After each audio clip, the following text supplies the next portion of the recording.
Hello there, welcome to part 22 in the 10 Minutes at the Piano playlist. If you're new to the playlist, maybe go back to number 1 and work your way through. In the description also, a few goodies for you, which will expand on anything I've discussed in this video, articles and other videos.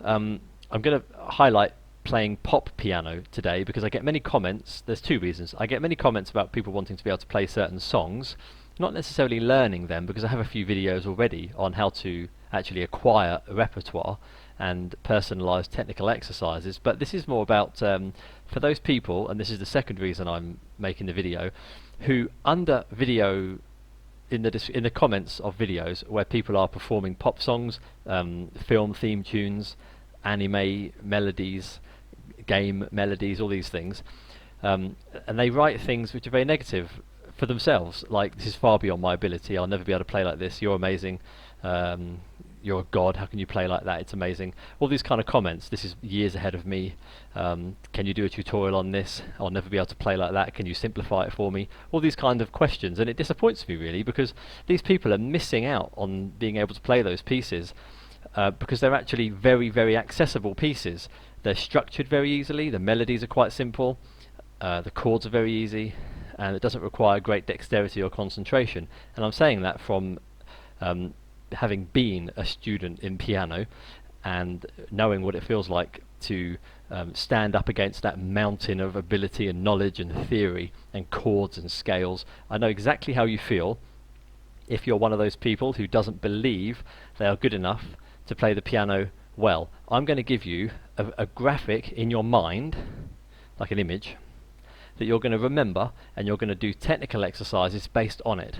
That will be a foundation for you to be able to then watch the next video in this series, number 23 I guess, and you will, in that video I'm going to take you through how you're going to apply the content and the results of your technical exercises from this video and apply it to songs, pop songs especially, everything from, basically the 50s, 60s to the present day, because they're all basically built the same way and they all kind of have the same technical requirements. So to say it's beyond me is such a shame, because people are missing out on playing their favourite music, and that's a great shame to me, and I'd like to fix that. So straight away I'm going to dive into this graphic. You've got a left hand and a right hand. I'm not going to go into the philosophies about 10 fingers, you don't have a left hand, right hand, just for beginners to get their foot in the door. You've basically got a left hand and a right hand, and more often than not the left hand will play a bass and an accompanying chord, some combination of those things, and the right hand will generally also play chords, but also the melody, whatever that might be. So you've got two halves of the piano, and each half is divided into two halves again. So there's two in the left, two in the right. So for the left it's the bass, it can be a bass note, which can also be an octave, where you play the same note, with the little finger and the thumb, an octave, 8 notes, 1, 2, 3, 4, 5, 6, 7, 8, and it can play a chord. And you can open up the chord, I'm going to talk about that after. So you've got a bass note as a single note or an octave, and chord. That's all the left hand can do. That's all it has to do generally. The right hand, you've got also chord as a block, or it can be open, and the melody, which can be one finger or octave. So you see both hands kind of mirror each other, they just do different things. Single note or octave for the bass, plus chord, open or closed. And the right hand, melody, single finger or octave, like this, or chord, block or open. So both hands have got two jobs and they're both kind of the same. It's like a mirror, if you like. From middle C, they're both basically doing the same things but mirrored of themselves. Chords, chords, bass note, octave, melody, octave. And if you can see the piano like that, when you watch those videos of those people playing those film scores, pop songs, anime, game music, you'll see that what they're actually doing most of the time is they're playing a melody as an octave, because it sounds a bit fuller, whatever the melody, it just sounds a bit fuller, and they are sometimes filling in the space with a chord where there's no melody. And in the left hand they are simply playing the chord as a block. They might be playing it like this, they might be holding it down, they might be moving it around with random fingering like this, or they might be playing the bass note like this as an octave. See, because that's all there is available for them to do. If I gave you a guitar, all you'd have available is to strum or to pick, you know, basically, and you can play, you know, a three note chord or a bar chord. It's kind of all you've got to do in the left hand and the right hand, basically.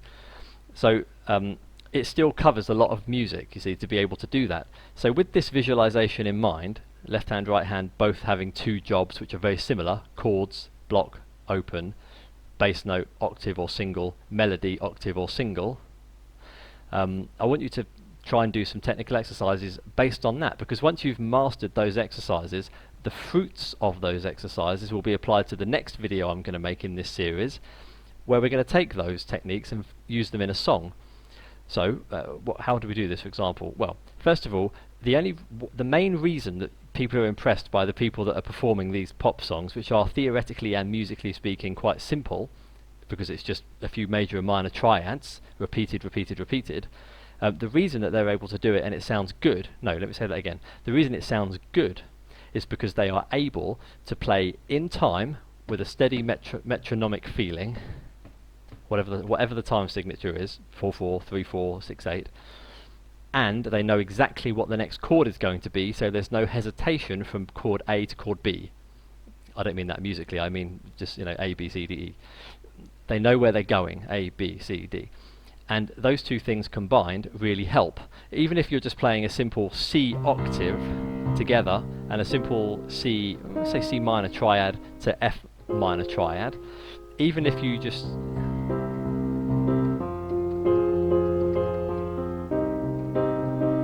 to G. See, that's basically what they're doing along with a melody, and that isn't hard to do. What you need to do is this is the key to this video. You need to become a spectator to your fingers, and you need to allow them to do what they want to do. So you need to get your mind out of the way and understand that it's not really you, your conscious mind, playing the piano. It's coming from what I call the inspirational source. I discussed that in my water pianism book.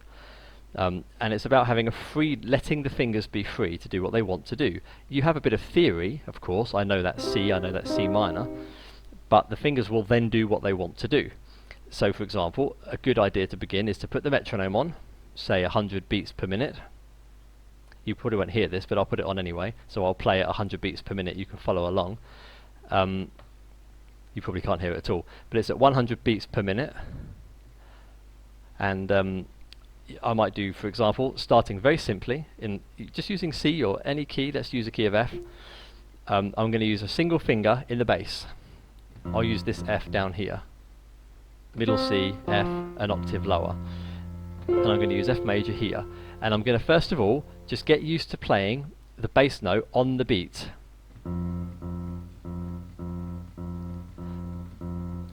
Just to get used to that. And then I'm going to introduce the chord. Just to get used to it, okay? Then, after this, let's try to do the bass as an octave. So the little finger on the F and the thumb on the F. If you have a very big hand, you may put your ring finger on it. This is called natural fingering. Just choose what fingers feel natural to you. Close your eyes and they'll find themselves. So now I'm going to play this with an octave in the left hand, so that's the next level, let's say. Just to get used to the feeling. But what I'm going to do now is start to let my left hand break up a bit. And I can play on the beat.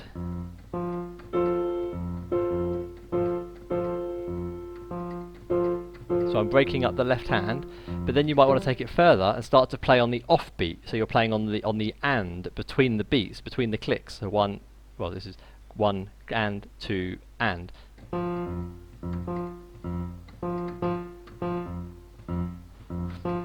So I'm just playing around like this, and I might do the same thing in the right hand.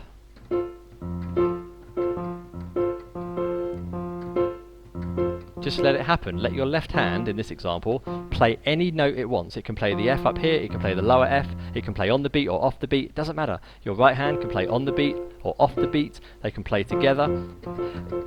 Try all the try all the combinations.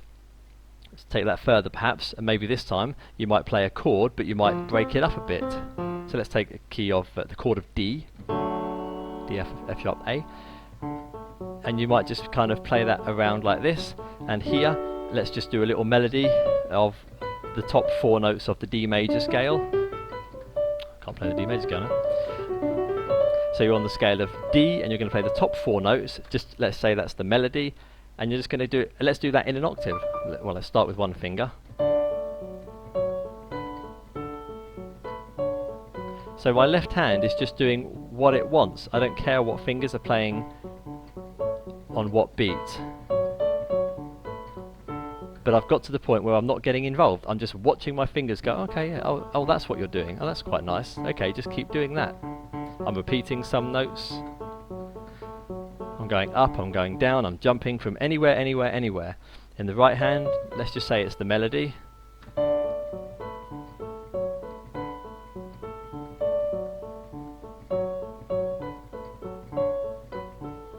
So let's just say that's the melody, I've just done that. And of course you could do that with a bass. Now let's do it in octave. I'll do it in the key of A now, using the first 3 notes.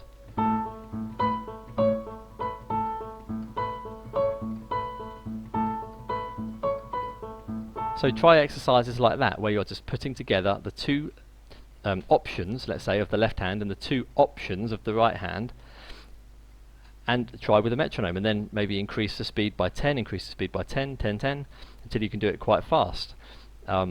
Once you've mastered that, and you've got to a point where you genuinely, with your eyes closed, you can just let that happen. Even changing to another chord. So if you know what chord you're going to, let's say D, let's say D to I don't know, G. So you might go with octaves.